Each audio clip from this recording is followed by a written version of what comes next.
ফার্মের মুরগি। জি স্যার। এই শিক্ষামন্ত্রী, আপনি যাদেরকে ফার্মের মুরগি বলছেন, এই ফার্মের মুরগিরা রাস্তায় এসেছে বলে আজকে শিক্ষামন্ত্রী হয়েছেন। ছাত্র জনতার বিক্ষোভের মুখে পদত্যাগ করেছেন শিক্ষামন্ত্রী আ.ন.ম এহসানুল হক মিলন। সন্ধ্যায় প্রধানমন্ত্রীর সরকারি বাসভবনে অনুষ্ঠিত মন্ত্রিসভার বৈঠকে প্রধানমন্ত্রীর কাছে পদত্যাগপত্র জমা দেন তিনি বলেছেন, কাউকে উদ্দেশ্য করে তিনি কিছু বলেননি, তারপরও ব্যক্তিগত মন্তব্যে কেউ আহত হলে সেজন্য দুঃখ প্রকাশ করেন শিক্ষামন্ত্রী। দুর্যোগপূর্ণ আবহাওয়ার মধ্যে পরীক্ষা নেয় এবং শিক্ষামন্ত্রীর একটি বক্তব্যে মানহানির অভিযোগে পদত্যাগ করেছেন শিক্ষামন্ত্রী এহসানুল হক মিলন। বুধবার পদত্যাগের ঘোষণা করেন তিনি। শুরু হয় বিতর্ক, আর সেই বিতর্কের জেরে শেষ পর্যন্ত পদ ছাড়লেন শিক্ষামন্ত্রী এহসানুল হক মিলন।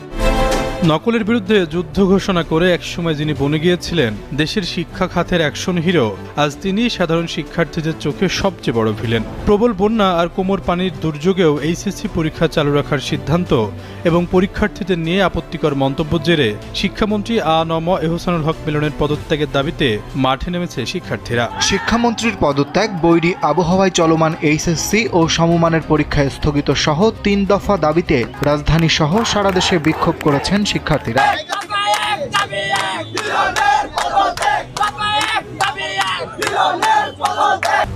বন্যায় ভাসছে দেশ, কোমর সমান নোংরা পানি আর ভিজে একাকার এইচএসসি পরীক্ষার্থীরা। একদিকে পরীক্ষা হলে ঢোকার জন্য আবেদন, অন্যদিকে এসি রুমে বসে শিক্ষামন্ত্রী এহসানুল হক মিলনের জেদ আর অহংকার। কিন্তু এই তামাশার চরম মূল্য যে তাকে এভাবে দিতে হবে তা তিনি স্বপ্নেও ভাবতে পারেননি। শোনা গেছে শিক্ষার্থীদের চোখের জল আর ক্ষোভের আগুনে এখন ভাসছেন তারেক রহমান। শিক্ষার্থী এহসানুল হক মিলনের ইগো আর দম্ভ একেবারে চূর্ণ করে দিয়ে বার্তা দিয়েছেন তিনি। লাখো শিক্ষার্থীর অভিশাপে এবং তারেক রহমানের করা হস্তক্ষেপে চিরতরে গদি হারাচ্ছেন অহংকারী শিক্ষামন্ত্রী। বাংলাদেশে এই 2026 সালের বন্যায় 100% মানুষের ভিতর 70% মানুষই আহত এবং নিহত হয়েছে।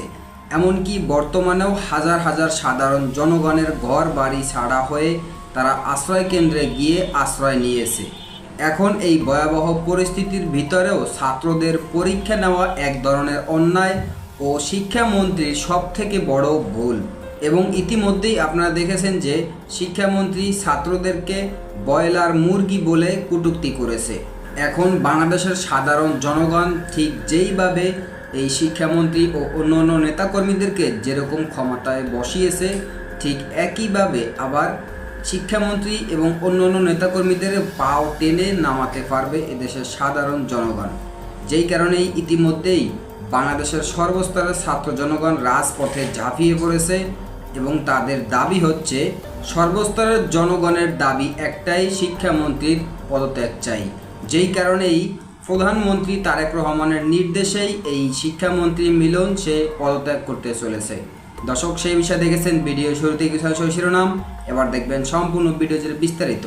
দর্শক, এই বিষয়টা দেখার পূর্বে আপনাদের কাছে একটা অনুরোধ করব, আমাদের চ্যানেলে যারা নতুন আসছেন আমাদের চ্যানেলটি সাবস্ক্রাইব করে পাশে থাকা বেল আইকনটি বাজিয়ে দেবেন। দর্শক, চলুন এবার আমরা দেখব যে সর্বস্তরের জনগণের দাবিতে এবং প্রধানমন্ত্রী তারেক রহমানের নির্দেশেই এই শিক্ষামন্ত্রী মিলন সে পদত্যাগ করতে চলেছে। আমরা এই বিষয়টা দেখব। এই বিষয়টা দেখার পূর্বে প্রথমে একটু দেখব যে এই শিক্ষামন্ত্রীর বিরুদ্ধে বাংলাদেশের ছাত্র জনতা তারা কি কি অভিযোগ তুলেছে। আমরা এই বিষয়টা প্রথমে দেখে তারপর অন্য বিষয়টা দেখব। ধৈর্য ধরে একটা লাইক দিয়ে সম্পূর্ণ ভিডিও দেখতে থাকুন এবং আপনার মতামত কি আমাদের কমেন্টে লিখতে থাকুন। সে কিভাবে ছাত্রদেরকে মুরগি বলে? এটা মুরগি বলার কোনো যৌক্তিকতা আছে? আসলে কি এটা ছাত্রীদের উপরে, মানে শিক্ষার্থীদের উপরে খুব জুলুম করা হচ্ছে। এতটা জুলুম আমরা এর আগে কখনো দেখি নাই। তো এইটা যেভাবে আমরা মানে দেখতেছি, এতে সবারই নামা উচিত, সবারই এটা একটা আন্দোলন করা উচিত। কেন যে শিক্ষার্থীরা না মানে পড়তে পারতেছে না, টেনশনে খাইতে পারতেছে না, তারা ঘুমাইতে পারতেছে না। আমার বাসার সামনে একজন মারা গেছে, 7 তলা থেকে লাফ দিয়ে সে মারা গেছে। এগুলো অনেক অনেক সংবাদ মানে গোপন রাখা হচ্ছে, এগুলো লুকানো হচ্ছে, বাচ্চাদের উপরে প্রচুর জুলুম করা হচ্ছে। এটা কোনো অবস্থায় মেনে নেওয়া যায় না। এটা আমরা মানবো না, আমরা গার্জিয়ানরা মানবো না। এবং আমি সবাইকে বলবো যে সবাই এসে এটা একটা জোর আন্দোলন করুন, যাতে শিক্ষামন্ত্রীর পদত্যাগ চাই আমরা। আমরা শিক্ষামন্ত্রীর পদত্যাগ চাই, এক দফা এক দাবি শিক্ষামন্ত্রীর পদত্যাগ চাই আমরা। কারণ আমরা আমাদের বাচ্চাদের দিকে তাকাইতে পারতেছি না, তারা খায় না, ঘুমায় না, তারা খুবই মানে একটা কি অবস্থা, যার যার মানে ফ্যামিলি সেটা বুঝতে পারতেছি, ভুক্তভোগী। এরকম অবস্থা আমরা জীবনেও দেখি নাই। বাবা মা মারা গেলেও তারা এতটা কষ্ট পায় না, যা পরীক্ষা দিয়ে আসার পরে দেখতেছি। বাচ্চাদের অবস্থা খুবই করুণ, আমরা এরকম দেখতে পারতেছি না। আর শিক্ষামন্ত্রী যা করতেছে এটা করা তার একদমই উচিত হচ্ছে না। এটা একটা জুলুম করতেছে, তাদের রাজনীতি একটা কোনো একটা মানে ইস্যু আছে, এটা বাচ্চাদের উপরে চাপাই দিতেছে, যার ফলে বাচ্চারা এটা ভুক্তভোগী হচ্ছে। না হলে তো এরকম বন্যার মধ্যে পরীক্ষা নেওয়ার কোনো যুক্তি নাই। আপনি দেখেন কোমর পানি, গলা পানি, সেখানে যাইয়া তারা হচ্ছে পরীক্ষা দিতে হচ্ছে, বাচ্চারা অসুস্থ হয়ে যাইতেছে, বাচ্চাদের জ্বর হইতেছে, বাচ্চারা ভুক্তভোগী হইতেছে। এগুলা কারো দেখার কোনো সময় নাই, কেউ এগুলা দেখতেছে না, কেউ এগুলা বলতেছে না। এগুলা তো খুব খারাপ হচ্ছে বাচ্চাদের সাথে। এটা কি কোনো কথা? এটা কি কেউ বলতে পারে? তার সন্তান নাই, তার সন্তান কি পড়ালেখা করে নাই, সে বোঝে না এগুলা, সে কিভাবে ছাত্রদেরকে মুরগি বলে? এটা মুরগি বলার কোনো যৌক্তিকতা আছে? আমি মনে করি সব গার্জিয়ানদের নামা উচিত, এটা নিয়ে আন্দোলন করা উচিত। আসলে এরকম মন্ত্রী আমরা চাই না। আমি রাতে শুনছি যে 7 তলা থেকে ঝাঁপ দিয়ে একটা স্টুডেন্ট মারা গেছে, আমি এখনো যাইতে পারি নাই। সম্ভবত পরীক্ষার্থী ছিল। অনেক খবর চাপানো হচ্ছে, এগুলা ফ্লাশ করতে দিচ্ছে না। শিক্ষামন্ত্রী থাকলে তো দেখা যাচ্ছে কোনো কিছু সলভ হচ্ছে না, আমরা কোনো সমাধানে যাইতে পারতেছি না।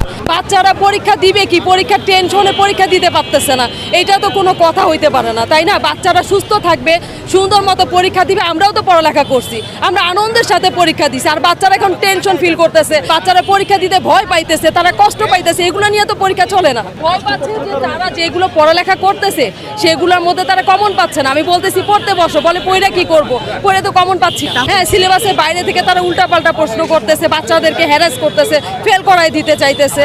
আপনার মতো অযোগ্য মন্ত্রী আমরা চাই না। আমরা আপনাকে রেড কার্ড দেখাই, আমরা আপনাকে চাই না, আমরা আপনাকে চাই না। আমাদের প্রথমত মূল দাবি হচ্ছে শিক্ষামন্ত্রী মিলন স্যারের পদত্যাগ। এটা আমাদের একমাত্র দাবি, সরকারের কাছে আর কোনো চাওয়া পাওয়া নেই। আমাদের দাবির কারণ যদি জনগণ জানতে চায়, আমরা 2026 এইচএসসি পরীক্ষার্থী। আমাদের ফিজিক্স পরীক্ষার প্রশ্ন যে একজন টিচার যদি নিজের চোখে পরখ করে দেখেন, উনি নিজেই বলবেন এই টাইপের প্রশ্ন বিগত 20টা বোর্ডের মধ্যে কখনো আসেনি। আমাদের কোয়েশ্চেন 8টা কোয়েশ্চেনের মধ্যে 2টা কোয়েশ্চেন করছে প্রথমত ভুল, 6 এবং 7 নাম্বার প্রশ্নের। সেটা সম্পর্কে আমরা শিক্ষা মন্ত্রণালয় থেকে কিছু জানতে পারি না আমাদের এই কোয়েশ্চেন সম্পর্কে কি করবে। অনেক স্টুডেন্ট ভুল প্রশ্ন থেকে অ্যান্সার করে নাই, তারা বলতেছে যারা অ্যান্সার করছে তাদেরকে মার্ক দিবে। আমি তো নিজে অ্যান্সার করি নাই, কারণ সেটা ভুল ছিল, আমি অ্যান্সার করবো কিভাবে?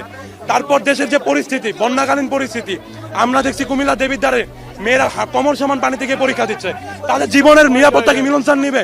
এসি গাড়িতে বসে থেকে রাস্তার মানুষের কষ্ট বোঝা যায় না কোনোদিনও। একটা সাপ কামড় দিলে তার ড্রাইভার কে নিবে? ক্ষতি স্টুডেন্টের, ওনার কোনো ক্ষতি নাই। আমরা বিগত 20 বছরের বোর্ড কোয়েশ্চেন অ্যানালাইসিস করেছি, আমাদের কোন বোর্ডের মধ্যে এই 8টা প্রশ্নের একটা প্রশ্ন যদি দেখাতে পারে, আমরা নিজের ইচ্ছায় রাজপথ থেকে সরে যাব। এটা আমাদের একমাত্র দাবি। মিলন স্যার নিজের ইচ্ছায় জনসম্মুখে আসবে, তার ভুলের জন্য তিনি ক্ষমা প্রার্থনা করবেন এবং নিজের ইচ্ছায় পদত্যাগ করবেন। জনগণকে বাধ্য করলে, জনগণকে যদি বাধ্য করে, তাহলে জুলাই কিন্তু বাংলাদেশে আবার ফিরে আসবে। জুলাই যোদ্ধারা মরে নাই, জুলাই যোদ্ধারা এখনো সড়কে আছে। জাস্ট একটা পোস্ট করে শোনাচ্ছি। হ্যাঁ, গতকাল দেবিদ্বারে যে বন্যা হয়েছে, বন্যা এই যে আমার বোনরা আছে, আমার এক বোন ভিজে গিয়েছে এবং তিনি একটা কমেন্ট করেছে আপনাদের যমুনা টিভির যে কমেন্ট বক্স, সেখানে কমেন্টটা ছিল এরকম: ন্যাপকিন চেঞ্জ করছি বাট শরীর ভিজা থাকার কারণে সবকিছু ভিজে গেছে, লিক করতেছিল। ফুল টাইম আমি জাস্ট কাঁদতেছিলাম, এত বাজে অবস্থা লাগছে। পাশে একটা ছেলে বসছিল, মেয়েটা লিটারালি কিছু বলতেও পারে নাই। এই অবস্থার মধ্যে মেয়েটা পরীক্ষা দিছে। আমাদেরই তো বোন, আমাদেরকে এগুলো দেখা কান্না লাগে না? এই জন্যই তো আমরা আজকে এখানে আসছি না কে? এই জন্যই তো আমরা মিলন সাহেবকে বলতেছি আপনার যে ন্যূনতম বিবেক নাই, আপনি যে হেলিকপ্টারে ঘুরেন এটাই তার প্রমাণ। আপনি তো রাস্তায় বের হন না। আপনি কালকে গেছিলেন কোন অনুষ্ঠানে প্রধানমন্ত্রী হিসেবে, প্রধান অতিথি হিসেবে, আমাদের এগুলো তো আপনার দেখার সময় নেই। আপনি চলে যান, আপনি পদত্যাগ করেন। কালকে যদি উনি কোশ্চেন ইজি করে বলে যে আমি তো এখন কোশ্চেন ইজি করছি, সবকিছু ঠিকঠাক, তোমরা ভালো করে পরীক্ষা দাও, আমরা কি এটা মানি? আমাদের ফিজিক্স দ্বিতীয় বর্ষ পরীক্ষা, কিন্তু আমরা আজকে এখানে উপস্থিত হয়েছি, আমরা বাধ্য হয়ে আমরা এখানে আসছি। আপনি গতকালের পরিস্থিতি যদি দেখেন, বাংলাদেশে বন্যায় বিভিন্ন এলাকা প্লাবিত হয়েছে। মেয়েরা বুক পর্যন্ত পানি নিয়ে তারা এক্সাম হলে যাচ্ছে কষ্ট করে। একটা ছেলে দেখলাম ম্যানহোলের মধ্যে পড়ে গেছে, তার ফাইল, অ্যাডমিট কার্ড সব ভিজে গেছে। মিলন স্যারের চোখে কি এগুলো যায়? বাংলাদেশের সাধারণ জনগণ এদেশে শিক্ষামন্ত্রী, অন্যান্য নেতাকর্মী তাদেরকে ক্ষমতায় বসিয়েছে শুধুমাত্র বাংলাদেশের সাধারণ জনগণের সুযোগ ও সুবিধা দেখার জন্য, এবং সুবিধা ও অসুবিধা দেখেই তারা কাজকর্ম করবে। কিন্তু এই বর্তমানে যে আমাদের বাংলাদেশে বন্যা হয়েছে, এর ভিতরেই এই শিক্ষামন্ত্রী সে যে আইন করেছে এবং কাজটা করেছে, ছাত্রদের পরীক্ষা চালু রেখেছে কবির ফানির ভিতরেও, এটা এক ধরনের অন্যায়। এর উপরে আবার সে ছাত্রদেরকে ফার্মের মুরগি বলে কটূক্তি করেছে, যেই কারণেই কিন্তু ইতিমধ্যেই বাংলাদেশের সর্বস্তরের ছাত্র জনতা এই শিক্ষামন্ত্রীর বিরুদ্ধে ফুঁসে উঠে রাজপথে ঝাঁপিয়ে পড়েছে এবং ইতিমধ্যেই এই শিক্ষামন্ত্রীর পদত্যাগ করতে চলেছে। দর্শক, আজকের ভিডিও এই পর্যন্ত। নতুন কোনো ভিডিওতে কথা হবে নতুন কোনো বিষয় নিয়ে। ততক্ষণ ভালো থাকবেন, সাথে থাকবেন। আসসালামু আলাইকুম, আল্লাহ হাফেজ।